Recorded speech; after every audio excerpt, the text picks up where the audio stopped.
सुप्रभात। मैं राजकुमार यादव अमेठी से आप सबका अपने यूट्यूब चैनल ज्ञान गुरु हिंदी 97 पर स्वागत करते हैं। और आज हम हिंदी व्याकरण में एक नए विषय पर चर्चा करने चल रहे हैं। जैसा कि हमारे बोर्ड पर आपको दिख भी रहा होगा, वह नया विषय है समास। ठीक, तो आज हम समास एक नया टॉपिक लेकर के आए हैं हिंदी व्याकरण में। तो आज हम समास पढ़ाएंगे। तो समास को पहले हम संक्षेप में समझ लेते हैं कि क्या कहते हैं, समास है क्या। देखिए, समास का शाब्दिक अर्थ होता है संक्षिप्त या संक्षिप्तीकरण या संक्षेप।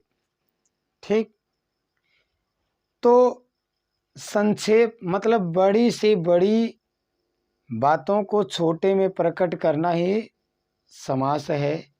या इसको और सटीक शब्दों में समझ लीजिए कि जब यानी जैसे दो वर्णों के मेल से संधि का निर्माण होता है, उसी प्रकार दो शब्दों के मेल से जब एक नए शब्द का निर्माण होता है तो उसे समास कहते हैं। ठीक, या इसको और भी परिभाषित कर दीजिए कि दो या दो से अधिक शब्दों के योग से जो विकार उत्पन्न होता है उसे समास कहते हैं। ठीक, या दो से अधिक शब्दों के योग से जो एक नया शब्द बनता है उसे समास कहते हैं। ठीक, तो अब इसको हम थोड़ा, अभी तो मौखिक देखा, अब हम थोड़ा इसको लेखन कार्य के माध्यम से देखते हैं कि समास को। अब देखिए समास का अर्थ। ठीक, समास का पहले हम अर्थ समझ लेते हैं। समास का अर्थ। ठीक, तो समास का जो अर्थ है, समास का अर्थ है संक्षेप। क्या है? संक्षेप। ठीक, समास का अर्थ है संक्षेप। ठीक, यानी समास का अर्थ हुआ संक्षेप। अब थोड़ा इसको पारिभाषिक शब्दों में समझ लेते हैं। ठीक, इसको थोड़ा पारिभाषित शब्दों में या इसको थोड़ा परिभाषित करके हम समझते हैं। तो यहाँ पर लिखिए जब, समझ लीजिए। ठीक, समास का अर्थ में, ठीक, जब दो या दो से अधिक, ठीक, जब दो या दो से अधिक पद, ठीक, जब दो या दो से अधिक पद परस्पर, ठीक, यानी परस्पर मिलकर ठीक एक नया शब्द बनाते हैं तो उसे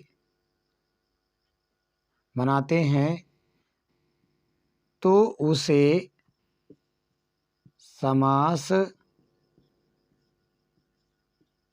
कहते हैं। ठीक, तो उसे क्या कहते हैं? समास कहते हैं। इसी को हम और संक्षेप में समझ लेते हैं, अथवा करके इसको हम और संक्षेप में समझ लेते हैं। जैसे अब इसको हम और छोटे शब्दों में समझ लेते हैं कि दो शब्दों, ठीक, दो शब्दों के मेल से जो एक नया शब्द संक्षिप्त रूप में बनता है उसे समास कहते हैं। ठीक, कहने का मतलब यह है कि जब दो या दो से अधिक पद मिल करके एक नए शब्द का निर्माण करते हैं तो उसे क्या कहते हैं? समास कहते हैं। उसी को हम और संक्षेप में समझे, जब दो शब्दों के मेल से जो एक नया शब्द संक्षिप्त रूप में बनता है तो उसे क्या कहते हैं? समास कहते हैं। यथा मतलब यथा समझ लीजिए जैसे, ठीक, यानी जैसे समझ लीजिए, जैसे एक शब्द है राज्यः, ठीक, पुत्रः, ठीक। अब यहाँ पर एक पद ये है, दूसरा पद ये है। अब इन दो पदों के मिलने से एक शब्द क्या, एक नया शब्द बना क्या? राज, ठीक, राज पुत्र, मतलब राजा का पुत्र, ठीक। यहाँ पर हो गया क्या? राजपुत्र। इसी क्रम में और भी ले लीजिए, समझ लीजिए, जैसे एक शब्द हो गया पाप पुण्य, एक पद ये हो गया, एक पद ये हो गया। या इसे कह लीजिए कि दो शब्द, पहला शब्द ये हो गया, दूसरा शब्द ये हो गया। उसी प्रकार पहला शब्द ये हो गया, दूसरा शब्द ये हो गया। दोनों शब्दों के मिलने से एक नया शब्द बना क्या? पाप पुण्य, ठीक, पाप पुण्य बना, ठीक। तो एक नया शब्द संक्षिप्त रूप में बना, एक नया शब्द संक्षिप्त रूप में बना। तो यहाँ पर क्या हो जाएगा? यहाँ पर हो जाएगा, यानी क्या, यहाँ पर दोनों में क्या हो गया? ये इसी को कहते हैं क्या है? समास कहते हैं, ठीक, इसी को कहते हैं समास, ठीक। तो ये तो था, यानी यहाँ पर हमने बता दिया कि जब दो या दो से अधिक पद परस्पर मिल करके, मतलब जब दो या दो से अधिक पद परस्पर माने एक दूसरे में मिल करके एक नया शब्द बनाते हैं तो उसे समास कहते हैं, ठीक। उसी क्रम में हमने और संक्षिप्त रूप में कह दिया कि जब दो या दो से अधिक शब्द, यानी जब दो या दो से, यानी दो शब्दों के मेल से जो एक नया शब्द संक्षिप्त रूप में छोटे रूप में बनता है उसी को क्या कहते हैं? समास कहते हैं, ठीक। तो यहाँ पर ये चीज़ें आपके समझ में आ गया।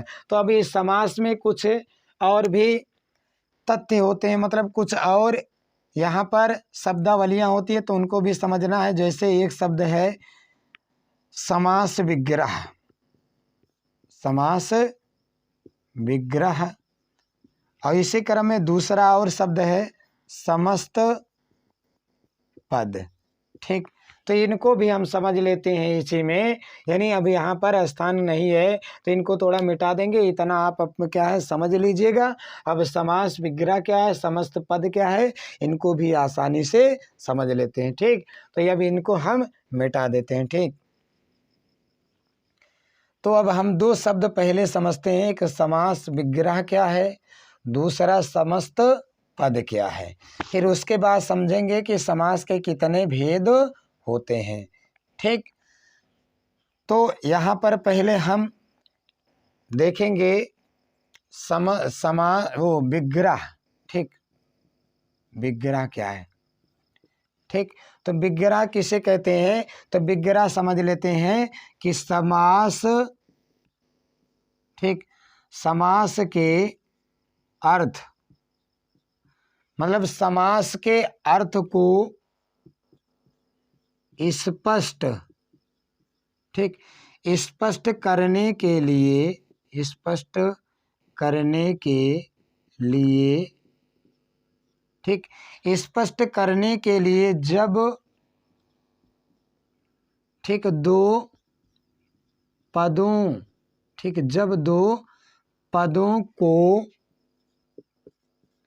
अलग अलग किया जाता है, ठीक। यानी क्या है, यानी जब दो पदों को अलग, ठीक, यानी जब दो पदों को अलग, ठीक है, करते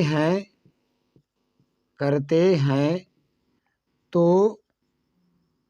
उसे समास विग्रह कहते हैं। या इसको ऐसे समझ लीजिए कि समस्त, यानी क्या, समस्त पद में दो पदों को अलग करने की जो क्रिया होती है उसी को समास विग्रह कहते हैं, ठीक। यानी समस्त पद में, समस्त पद के दोनों पदों को अलग करने की क्रिया को समास विग्रह कहते हैं, उसी को क्या कहते हैं? उसी को समास विग्रह कहते हैं। ठीक, यानी समास के अर्थ को स्पष्ट करने के लिए जो शब्द दिया गया उसमें समास बतलाने के लिए जब उसको हम दोनों पदों को अलग करते हैं तो उसी को क्या कहते हैं, समास विग्रह कहते हैं। अब यथा जैसे जैसे समझ लीजिए, जैसे जैसे जैसे क्या है, जैसे अभी एक शब्द लिखा गया था राजपुत्रा। ठीक, यानी अब इसके पहले आपने देखा था राजपुत्रा। ठीक, अब इसको जब अलग करेंगे तो इन दोनों पदों को यानी इनका अर्थ क्या है समझने के लिए, जब इनको अलग करेंगे तो क्या हो जाएगा, इनको जब अलग कर देंगे तो यहाँ पर हो जाएगा राज धन पुत्रा। ठीक, या हो जाएगा राज धन, यानी ठीक राजा हो जाएगा, राजा धन पुत्रा नहीं होगा, राजा धन पुत्र होगा, यानी राजा का पुत्र हो जाएगा। ठीक, यानी ये हो गया। इसी क्रम में यदि यानी हम पहला ले लिए उसके बाद दूसरा और समझ लीजिए, यानी दूसरा भी समझ लिया जाता है, यानी यहाँ पर दूसरा और ले लेते हैं। जैसे एक शब्द है विद्यालय। ठीक, अब विद्यालय यानी विद्या का आलय, यानी इसको समझने के लिए क्या करेंगे, इसको अलग कर देंगे तो यहाँ पर क्या हो जाएगा, एक हो जाएगा पद विद्या और दूसरा क्या हो जाएगा आलय। ठीक, यहाँ पर क्या है, पहला पद ये हो गया, दूसरा पद ये हो गया। अब यहाँ पर विद्या माने ज्ञान हो गया, आलय माने घर हो गया, यानी क्या है ज्ञान का घर, यानी विद्या का घर। यहाँ पर अर्थ स्पष्ट हो गया ना, यानी शब्द के अर्थ को यानी शब्द के अर्थ को स्पष्ट किया गया। ठीक, तो इसे कहते हैं समास विग्रह कहते हैं। अब एक शब्द यह क्या है समस्त पद, ये समझ लेते हैं समस्त पद क्या है, ये भी जान लेते हैं समस्त पद क्या है। तो यहाँ पर समस्त पद क्या है। ठीक, तो समस्त पद समझ लेते हैं कि समास, ठीक, समास होने पर ठीक, समास होने पर जो नया पद बनता है, समास होने पर जो नया पद बनता है उसे समस्त पद कहते हैं। समास होने पर जो नया पद बनता है उसे समस्त पद कहते हैं। ठीक, अब जैसे समास होने पर जो नया पद बनता है, जैसे यहाँ पर क्या है अलग हुआ, तो यानी समास होने पर जो एक नया पद बनता है, क्या बनता है नया पद, जैसे एक क्या है राजपुत्र बना ना, एक यहाँ पर नया पद बना। उसी प्रकार क्या है, जैसे यहाँ पर क्या है विद्यालय, ये भी नया पद बना, यानी दोनों को जोड़ दिए तो विद्यालय हो गया। या हो गया देवालय, तो यहाँ पर भी एक नया पद बना। ठीक, यानी देवधन आलया, तो इनको जब अलग किए तो हो गया देवधन आलया, तो यहाँ पर हो गया देवालय। ठीक, तो यहाँ पर हो गया क्या देवालय हो गया, तो यहाँ पर ये बन गया। ठीक, अब हम यानी ये समझ में आ गया हमारे कि समास विग्रह क्या है, समस्त पद क्या है, यानी क्या है वैसे समझ लीजिए। समास के अर्थ को स्पष्ट करने के लिए जब दोनों पदों को अलग किया जाता है तो उसे समास विग्रह कहते हैं। उसी क्रम में समास होने पर जो एक नया पद बनता है उसे समस्त पद कहते हैं। ठीक, अगला फिर क्या है, इसी क्रम में है समास के भेद। ठीक, क्या है समास के भेद। ठीक, यानी समास के भेद क्या है, समास के कितने प्रकार होते हैं या समास के कितने भेद होते हैं, इन चीज़ों को हम देख लेते हैं। तो मित्रों एवं विद्यार्थियों, यदि आपको मैं हमारी वीडियो पसंद आ रही है तो आप हमारे इस चैनल को यानी जो कि यूट्यूब पर उपलब्ध है ज्ञान गुरु हिंदी 97 के नाम से उपलब्ध है, उसको सब्सक्राइब लाइक शेयर करना बिल्कुल ना भूलिए। ठीक, अब हम थोड़ा समझ लेते हैं समास के भेद। ठीक, मतलब यहाँ पर एक समास के भेद, ठीक भेद या कह लीजिए प्रकार, समास के प्रकार या भेद। ठीक, तो समास के भेद, तो समास के छह भेद होते हैं। ठीक, छह भेद या प्रकार होते हैं। ठीक, यानी समास के छह भेद होते हैं। इसको आप एक सूत्र में भी समझ सकते हैं। अब तक बाबा छयो समास। ठीक, अब देखिए, आ से अव्ययी भाव, बा से बहुब्री, बहुब्री, ता से तत्पुरुष, का से कर्मधारय, फिर क्या है। ठीक, और उसके बाद अब तक दादा छयो समास। ठीक, आ से अब तक दादा। ठीक, यहाँ पर अब तक, यहाँ पर दादा होगा। ठीक, यहाँ पर हो जाएगा अब तक दादा छयो समास। तो यानी एक दा का मतलब हो गया द्वंद्व, दूसरे दा का मतलब हो गया द्विगु। ठीक, इसको कर लीजिए द्विगु, ये हो गया द्वंद्व। और ये देखिए, इसका मतलब हो गया तत्पुरुष,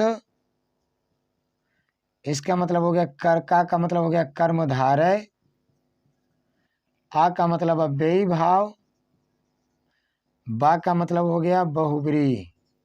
ठीक, बहुब्री, मतलब ये सूत्र हो गया अब तक दादा छयो समास। ठीक, यहाँ से प्रश्न बनता है समास के कितने भेद या समास कितने प्रकार का होता है, तो समास 6 प्रकार का होता है। ठीक, तो इसमें क्या है, पहला जो हो जाएगा, पहला जो समास का भेद हुआ वह हो गया क्या, अव्ययी भाव समास।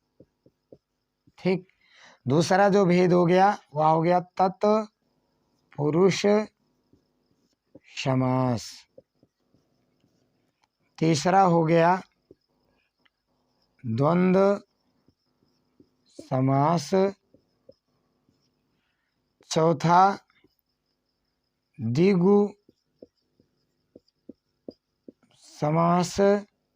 उसी क्रम में पांचवा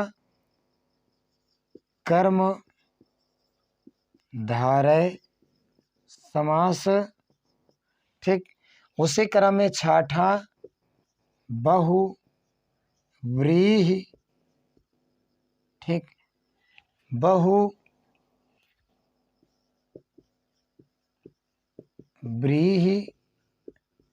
समास।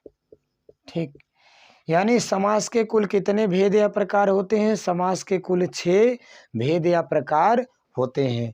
तो प्रिय विद्यार्थियों मित्रों, आज हमने एक नए टॉपिक समास पर पढ़ाए। समास का हमने क्या है आपको संक्षेप अर्थ बताया, उसके बाद उसकी परिभाषा बताई, फिर समास कैसे क्या होता है, कहाँ पर दो पदों में, इसको हमने क्या अच्छे से पढ़ाया है। तो हमारी ये वीडियो यदि आपको पसंद आती है तो लाइक, शेयर और सब्सक्राइब करना ना भूलिए। ठीक, धन्यवाद।